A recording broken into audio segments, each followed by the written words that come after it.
rushing to work was a joke. I didn't get it.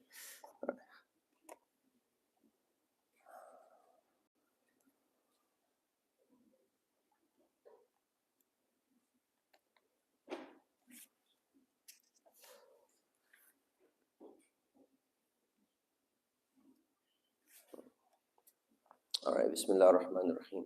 So yesterday we started the verse about how we need to fulfill our contracts. So the hadith, وعن عبد الله بن عمرو بن العاص رضي الله عنهما أن رسول الله صلى الله عليه وسلم قال, the Messenger of Allah said, أربع من كن فيه كان منافقا خالصا. That there are 4 characteristics that if somebody has them in them, they will be a pure hypocrite. وَمَنْ كَانَتْ فِيهِ خَصْلَةً مِّنْهُنْ كَانَ فِيهِ خَصْلَةً مِّنَ النِّفَاقِ حَتَّى يَدَعَهَا. And if anyone has one of these qualities, then they will have the quality of a hypocrite until they give that up. Now the word munafiq is very strong here, because munafiq has 2 meanings.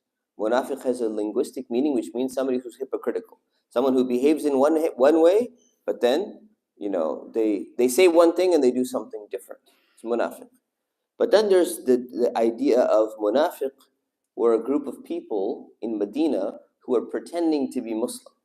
Right? And there's subcategories of that, but they were pretending to be Muslim. And they were one of the most dangerous enemies of Islam, these munafiqeen. And there's a whole surah about them, labeled after them. So the Messenger of Allah ﷺ is describing the behavior of hypocrisy, but the reason why he used the word munafiq is because the Muslims had such a strong aversion to their enemies, the munafiqeen that were known to be residing in the city of Medina. Some of them would even come to the masjid. So he's mentioning this to hit the point home. So he says, number 1, إِذَا اؤْتُمِنَ خَانَ. When a person has been entrusted with something, they prove to be treacherous. They don't fulfill their trusts. وَإِذَا حَدَّثَ كَذَبَ. When the person speaks, they lie. And every time they talk, they're going to be lying. وَإِذَا عَاهَدَ غَدَرَ. And when they make an agreement or a commitment, they break that agreement. وَإِذَا خَاصَمَ فَجَرَ. And when they get into a dispute or they get into an argument with somebody else, they go beyond the limits in the way in which they are dealing with people. Muttafaqun alayh. This hadith is in Bukhari and Muslim. Now we've covered this hadith before. I want to just touch upon the idea of honesty and deception. Deception is something that we need to be very cautious about.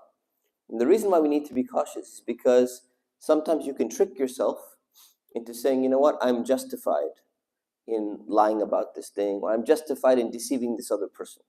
I'll give you some examples that I hear often. One of them is when it comes to return policies in companies. Somebody buys something. The return policy says you should not have used this outside, or you buy a tent. I knew somebody who bought a camping tent. You're not supposed to use this and then come back and return it.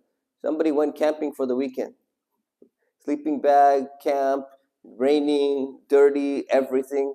Come back, package it up. Say, no. They ask when you're returning it. Some companies do, some don't. They say, we only take things that have not been used. Has it been used? Say, it's okay. This is a very rich company. They're so big. They have so much money. Let me just lie, deceive them, because they're so rich anyways. Let me return it back and just say, no, didn't get used. Return it back, you get your money back. Just because somebody's wealthy doesn't mean you can deceive them. If you think about it, does that mean Abu Bakr was wealthy? If you lived in the time of Sahaba, you go like, Abu Bakr has so much money, man. Let's just rip him off. We wouldn't do that. Abdurrahman ibn Auf. Would we do that? We rip him off? The guy got so much money, man. It's okay, we can lie to him.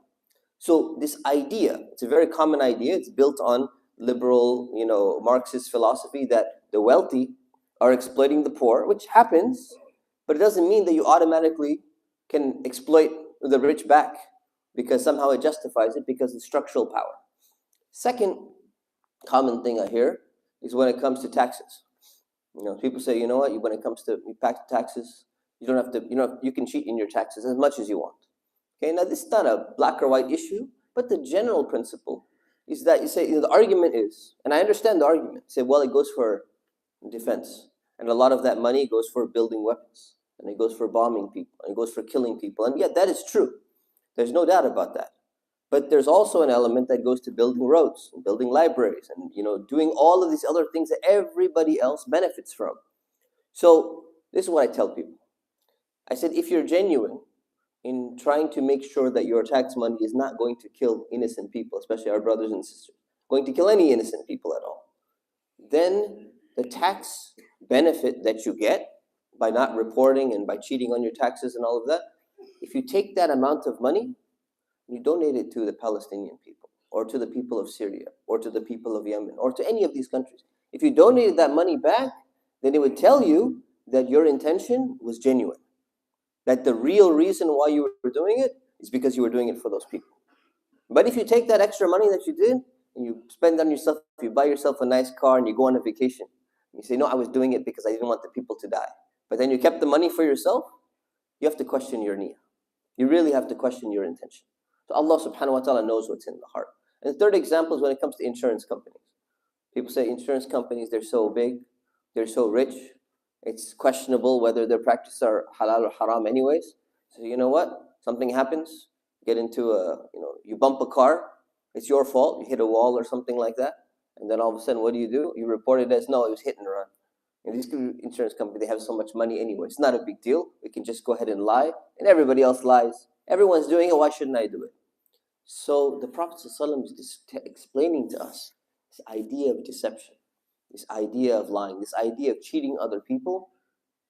A Muslim should be at the pinnacle. There are some circumstances where, very, very rarely, circumstances where lying can be justified.